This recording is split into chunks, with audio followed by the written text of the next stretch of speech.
This show is brought to you by HostBaby.com, web hosting for musicians.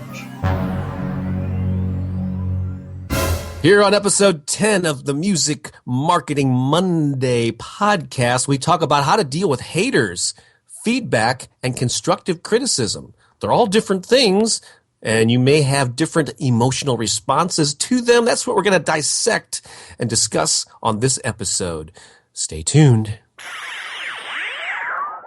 Information, inspiration, motivation for the modern musicpreneur. Time to start your week right. Here it comes, Music Marketing Monday, with your host, Bob Baker, Mr. Buzz Factor, and Billy Gryzak. The Music Marketing Mind. Ready? Are you sure? Set. Here it comes. Swing, baby. You like me. You really like me. Oh, what? You don't like me? What? Huh? Oh, hold on. I was just reading tweets here and some email. I'm sorry. This is Billy Gryzak, the Music Marketing Mind. And this is Bob Baker, Mr. Buzz Factor. And you're listening to Music Marketing Monday, episode 11. Wow. Thanks for joining us. Thanks for hitting download. Thank you for spending your time with us, and I certainly hope that it is quality time that you're going to be getting some great stuff out of, because, quite frankly, we just don't write it down. We don't, and that's actually part of what we're going to be talking about here. This was kind of just the last couple of days. This is a topic that came up based on some feedback, that we've been getting. And Billy, I asked you, hey, you want to talk about this thing about feedback and haters and all that, and you were up for it. As always, we have opinions on this stuff. Do we not? Yeah, lots of opinions. What were you going to say, Bob? So I was just going to say, let's. There's a variety of, we have been asking people to use the hashtag MusicMM and, to leave comments. And so people are starting to do that in greater quantities. And so I thought this would be a great teaching opportunity here. So first, what I would like to do, if you don't mind, Billy, is just talk about some of the positive messages that we've been getting, in particular on Twitter. I sent you some of these, and this is also an opportunity for us to give shout outs to people that are leaving comments. But our friend Ricardo Dyson referred to one of our last episodes as awesome tips. So, awesome! I like that word. I use it probably too frequently. But and then I don't know the person's name, but the band or the company is called Naked Violet Music. Naked Violet Music. And I believe it was a she said, here's an awesome Spreaker podcast about our after gig promo fun with Mr. Buzz Factor and Billy Gryzak. So that was about our last episode 10. So fun. Fantastic. We know that person enjoyed it. I know that Rowan Bridler, who's from the UK. She's part of your Facebook group, correct? She sent us the coolest thing ever. Do you have that right in front of you to read, or would you like to go for it? It says, this is the view I see as listening to your Music Marketing Monday podcast on my walk to work. And it was a lovely picture. If you go to at Music Market Mind on Twitter, you can search for that tweet and see what she sees when she's listening to our show. And we will give a special shout out to Rome, because she's been a follower and supporter since day one.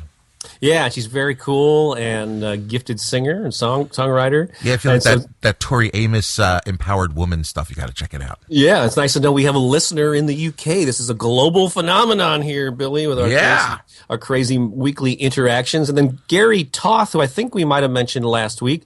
Because we did. He says, hey, Bob and Billy, thanks for the shout out on episode 10 of Music Marketing Monday. I have to say that was pretty cool. So I guess he's getting 2 in a row here.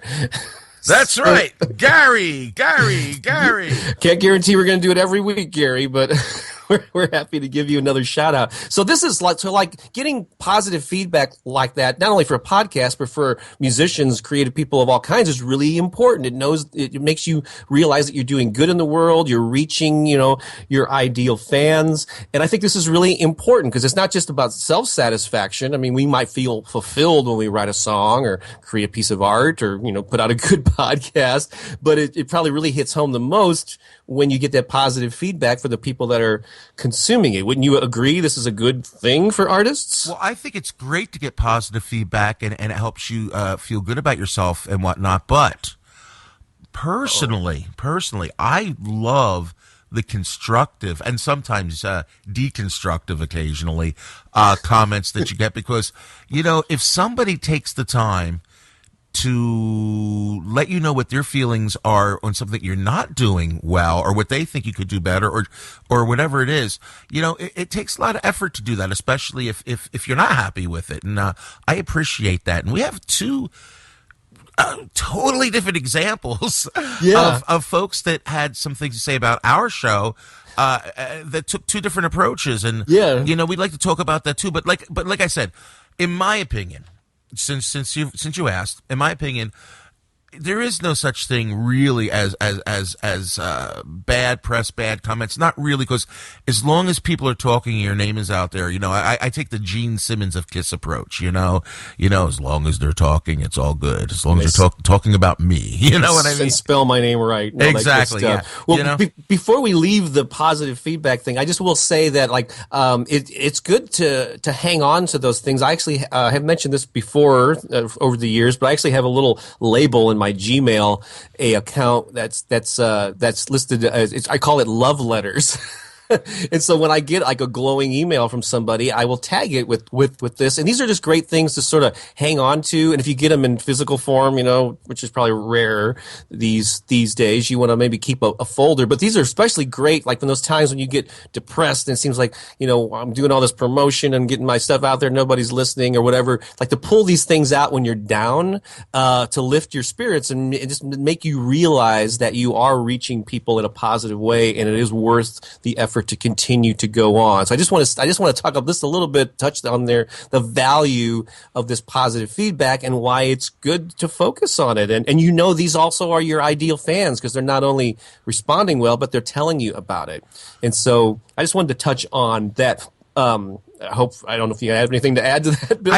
I do. And, you know, since this is, you know, the Music Marketing Monday podcast, I'd like to just give you a little marketing tip that you can use with all this positive feedback. Two things that I do, and we haven't done it for the show yet, but I think it's time we do, is whenever I get a tweet, an email, some electronic form of communication that says, "Right on, Billy, you're the best," you know, whatever, I usually like to follow up and say, "Thank you so much for that quote. Do you mind if I use that as a testimonial or a blurb in my marketing? And can I use your name or your Twitter handle or your website address?" And people, you know, that feel really strongly about you don't mind. Plus, it's a win-win for both of you, because, you know, you get to promote them back as well as them saying something nice about you. In the case of the electronic ones, if I get permission, also what I do, Bob, check this out, is I go one step further than your little love box. I'll actually print them out and then laminate them and put a little Velcro in the back. And when I do expos and different kind of shows, I have like one of these backdrops you put on a table that's Velcroable. And like, I'll just like stick all the most recent blurbs and testimonials right on that board, along with whatever other messages I'm sending out with people's contact information. Because people like to see testimonials, but they also want to know they're from real people. You know what I mean?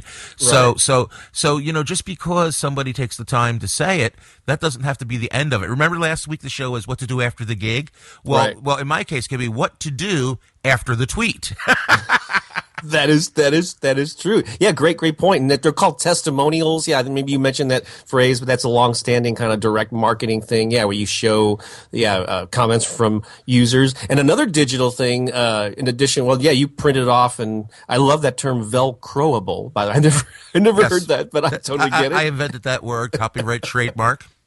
It works. But sometimes, and I realize I should do them with these ones that I just read, like when I post the next episode or when I post this episode. But you can actually grab screenshots of tweets and Facebook comments and, crop them down. And then you can actually put those on a web page or whatever to show, because they're public tweets. I don't think you may not even need to get permission from them.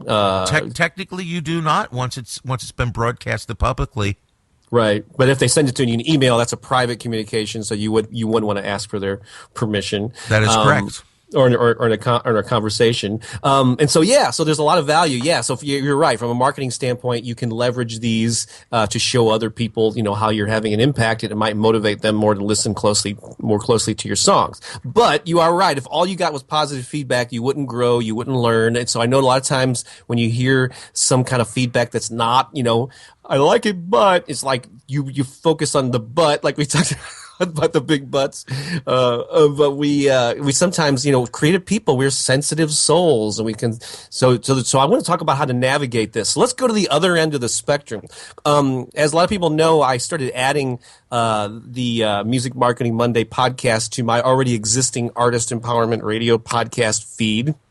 And so I've been promoting it to my list, and I sent out an email with episode 10 about what to do after the gig. And one email came in, and I think English must be a second language for this person, which is fine. So I'm trying to interpret here. He starts off by saying too much water. I'm not sure exactly what that means, but he says he's basically saying, who will spend 30 minutes of life listening to you two guys joking, chattering like some DJs? You are not some effing DJs, are you? If you'd write down all this stuff and then dig out 4 or 5 short, valuable sentences, that would be great. For now, it's radio for some idlers with lots of free time. Well, first of all, what's wrong with radio for idlers? I know, it's radio for some idlers with lots of free time. Yeah, so this is negative feedback, and the way it's positioned is in a pretty mean-spirited way, throwing F-bombs out there, chattering. I guess he doesn't call us names necessarily, but it's obviously kind of harsh in its criticism. Yeah. So what do you do with this? Like when you I don't know if you've gotten hate email like this for over the years. I imagine you have, Billy. That's maybe a lot. Maybe you have a hate letters label on your email program. Let's just say over the years I've been equally loved and hated by all. Mm-hmm. And this is good. I know my friend David Hooper, who I think you interviewed recently. He has often pointed out how if you're not getting negative feedback, or if you don't have a group of haters, you're not really getting out there and taking a stand. You're not really successful until you do have a small percentage of people that don't like what you're doing. Well, do you remember the first thing I said to you a couple of days ago when you sent me this message? I either called you or we were talking or something. I said, Bob, this is fantastic. We got some hate mail, and I said, that means we're really doing something different. How awesome is this? Yeah, or we're doing something with conviction and doing it in a certain way, as opposed to watering down the approach. Yeah. So it's like, so how do you? So there's a couple of different things. I know that I used to get defensive, and I would like shoot back an email, or be inclined to do that. That's usually like the first gut reaction that we as humans have. So there's a couple of things I've learned actually, especially when it's somebody I have to communicate with, like they ordered something, and so I have a business responsibility to communicate with them. Instead of replying with this rudeness, with more rudeness, I've discovered that like killing them with kindness. Quite often I'll go, well, I'm really sorry you feel that way. I'll take care of it. I'll deal with whatever the question is. This one isn't a business transaction. It's just his, his opinion about something free that we're putting out. So I didn't really feel a need to respond necessarily. But quite often people who have spouted off in a rude way, which is really easy to do in email or online because you're not face to face, but quite often they will come back and go, oh man, I am really sorry. I was like in a really crappy mood. And so sometimes, resisting the urge to be defensive is probably the best thing. You don't want to just lash out. Is that I assume you feel the same way. Yeah, typically, lashing out doesn't get you anything. Besides, if this had been like, let's say somebody that posted in my Facebook group, for instance, the Music Marketing Mind Facebook group, what I would do initially is I would reply something like this. Thank you very much for that comment. I can see that you put some time and thought into it, and I welcome all opinions. I'm sorry this isn't the kind of show you like, but could you tell me like some of the shows you do listen to and tell me why you like them? And if you have any other comments, I'd like to hear about those, please. Thank you, thank you. And what I find a lot of times, especially with, I don't want to like pigeonhole anybody or stereotype anybody, but some of the people that are not Native American, not Native Americans, not Indians, but like contemporary English-speaking USA citizens, let's say. Sometimes they'll use phrases, words, and ideas that don't translate real well. And if you actually reach back out to them, you can find out what they really mean. You know, in this person's social circle, even if he is a tradition, you know what I mean. He's not from another country other than the country we live in. Maybe that's the way they communicate with the F-bombs and stuff, and that's considered perfectly fine. And the only way you can find that out is actually get a conversation going. Some of these folks really just want to be, heard, listened to, and I freely offer that because I'm going to get a conversation going with this guy. And I've turned many potential haters and critics and cynics into my biggest fans by using this method. Right. And so now, admittedly, a lot of times when I get emails like this, again, when I don't have a business relationship, they're not. Of course, if they've purchased something from me and they don't like the way they got it, you either didn't make it to them by physical mail or electronically or whatever. I'll deal with. But if somebody just spouts off, and sometimes I've gotten some really mean-spirited emails from somebody that's on my email list, and I will delete those people from my database because they're not my ideal fan. And so while it's good to engage, when somebody like crosses the line and is just really, cursing and, life is a little too short for me to be focusing on people that are that mean-spirited. So I think it's okay to eliminate those people from your fan base because they're not really true fans if they're spouting off like that. But you still can glean something, maybe try to get past the emotion and look at what is the essence of what they're saying and ask yourself if there's some truth to it. Now we got another piece of feedback. We got actually another voicemail from Tony Barker, and I guess would you like to play that now, and then we'll talk about it on the other end? Yeah, let's just play Tony's voicemail right now. Which, by the way, Tony, you are a big winner. That's right. I'm not even sure if he was responding to that podcast, but we did say the first person to leave a voicemail would get a copy of my free copy of my ebook, Guerrilla Music Marketing Online, and you'd be willing to send him $1. $1. So, Tony, make sure that you send me an email to info@musicmarketingmind.com. Let me know where and how you'd like that $1 sent, if you'd like it sent in an envelope, or if you would like it done through PayPal. And then you can get a hold of Bob at... I think I know how to reach him, and so I'm just going to email Tony directly about getting his ebook to him. Blown marketing opportunity. Blown marketing opportunity. I don't want marketing opportunity. Bob. You can always reach me at thebuzzfactor.com in the contact tab. I don't want more email. Okay, I'm sorry. Okay, Bob, let's listen to what Tony has to say. All right.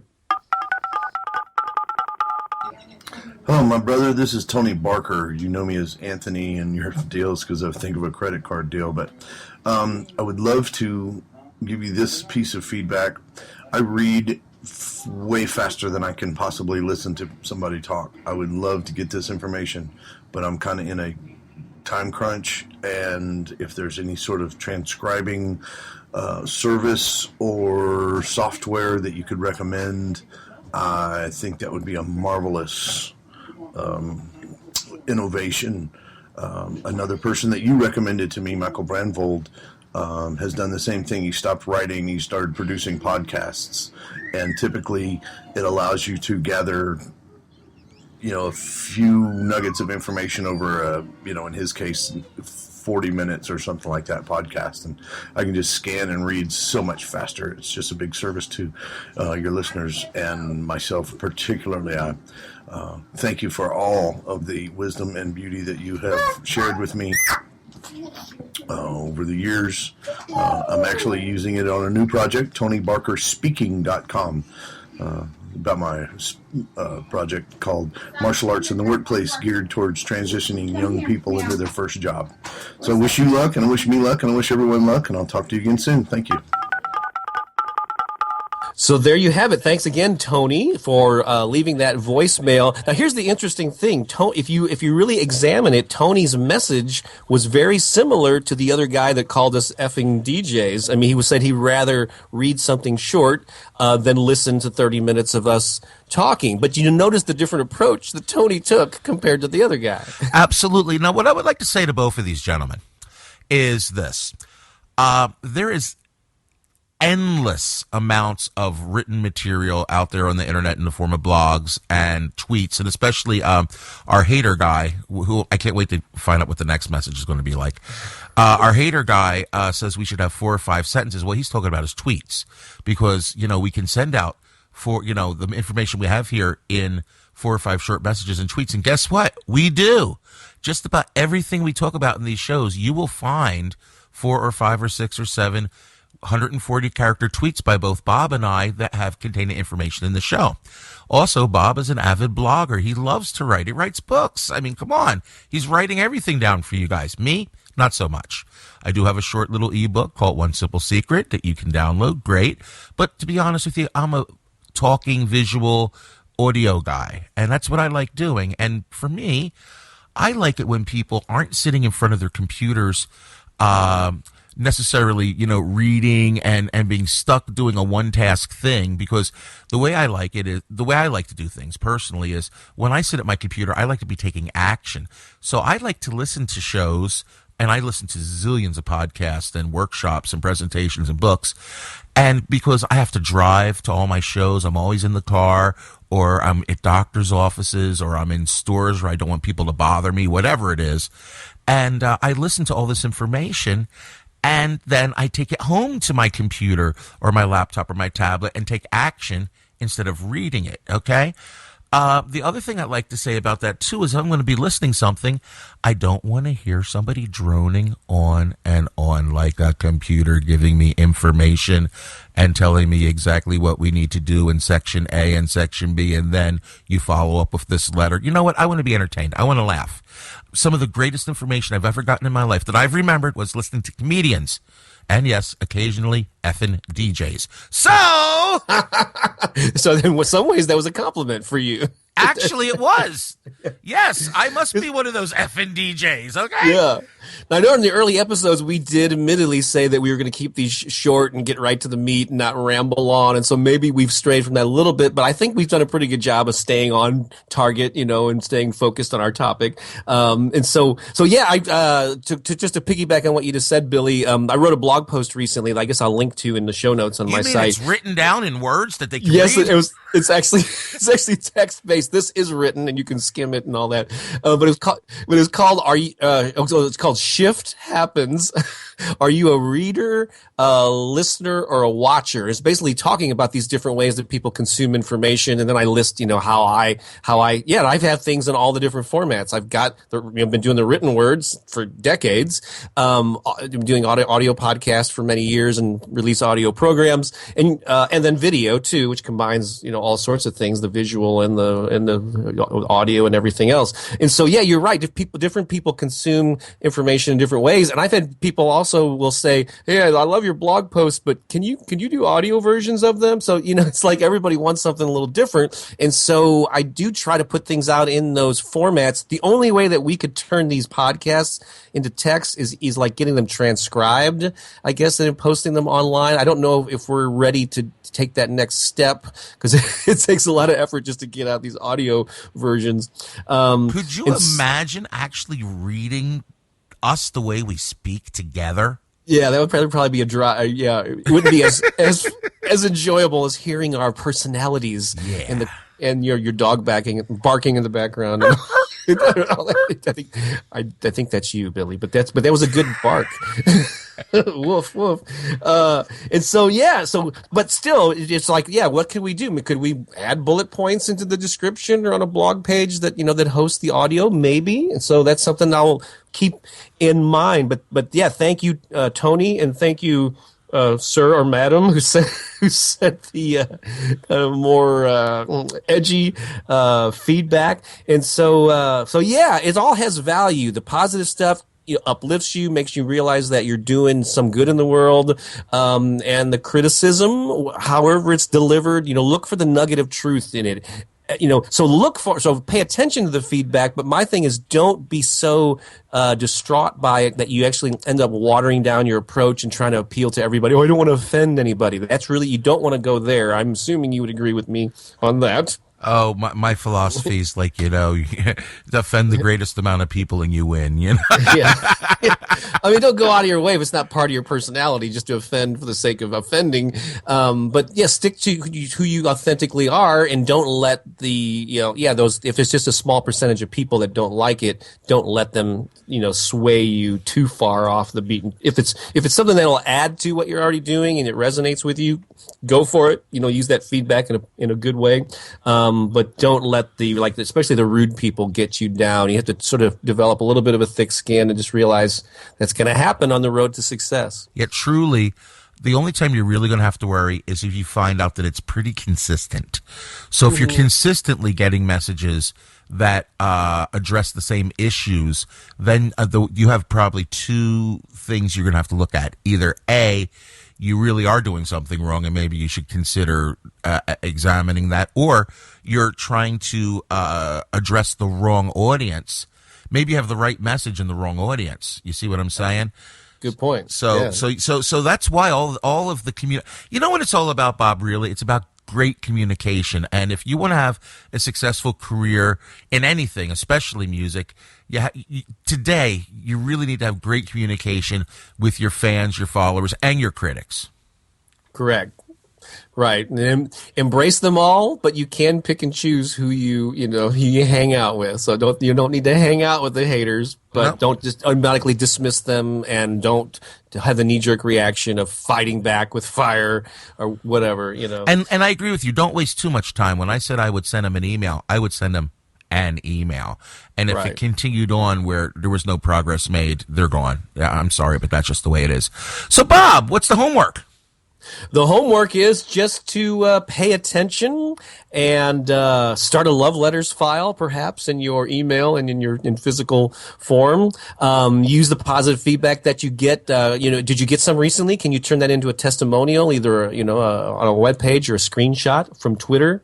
I know that's a number of things there, but yeah, how can you convert this feedback into make your creative life even better by sharing it with people or by incorporating some of the more helpful things that resonate with you into your creative process. And I have a super challenge for everybody this week. Uh-oh. Okay, super challenge. Whoever does this, I don't know what you're going to give them, Bob, but I'm going to give them $1.50. Oh my. Are we giving stuff away every week now? Well, I am. I'm giving away $1.50 because I want somebody to really do this. You ready for this one? Okay, go for it. I want somebody to write a 30-second song telling us how awesome we are. Or not. And put it up on the vocal thing. What's that vocal thing called? Speak Pipe. Yeah. Vocal thing. Yeah. Right. So it's called Speak Pipe. And where do they find that exactly, Bob? Yeah, I'll link to it in the show notes on the buzzfactor.com the podcast tab. But if you're not there, it's speakpipe.com/Mr. Buzzfactor. That's MR Buzzfactor.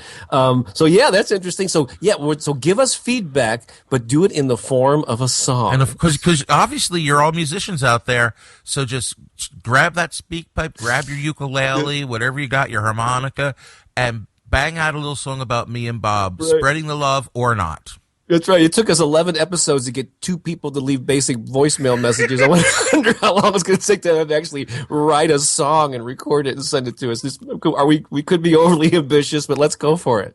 Somebody's going to do it. I plan on being on the air a long, long time. That's right. We can wait. Yes. We're not going anywhere. All right. Do you have anything going on in your world or new interviews or events or anything? Oh, my gosh. There's so many things happening with me, but really what I want to do is direct everyone to musicmarketingmind.com, musicmarketingmind.com, version 1.0 of my short little ebook, One Simple Secret to Sell More Music and Merch is there. You get it for free. And what I'm asking everybody to do is give it a quick read. It's very short. If you have any suggestions, ideas, any editing you want to do, I'd love to get your suggestions and your input on it, because I'm going to be releasing version 1.1 here in about a week, so I'd like to get some more editing done to it. So that's what I got going on. What about you, Bob? Well, cool. We did that. I think there's a 3-part series on booking the gig and all that. And I think I mentioned a couple episodes back that I'm going to be releasing something called live music marketing. It's not about booking gigs. It's about how to promote a show once you have booked it, and things to do before the show, during the show, and after the show. I mean, it certainly covers some of the stuff that we addressed, but it goes into a lot more depth, a lot more options in each area. And I had delivered this as part of Tom Jackson's boot camp back in September in Nashville. I just found out that I'll be getting access to the video recordings of that workshop that I gave, and I'm going to be putting it up on an online, multimedia kind of course type of thing. And so hopefully within the next couple of weeks or so, I'll be able to release that to the public. So just more of a teaser than anything else. So just to keep an eye out for that when it comes out. Sounds great. Well, until then, I'm Billy Gryzak, the Music Marketing Mind. I am Bob Baker, founder of thebuzzfactor.com. That's right. So thanks for letting us talk about the haters and the lovers and everybody in between. I hope you got something out of this. So long for now.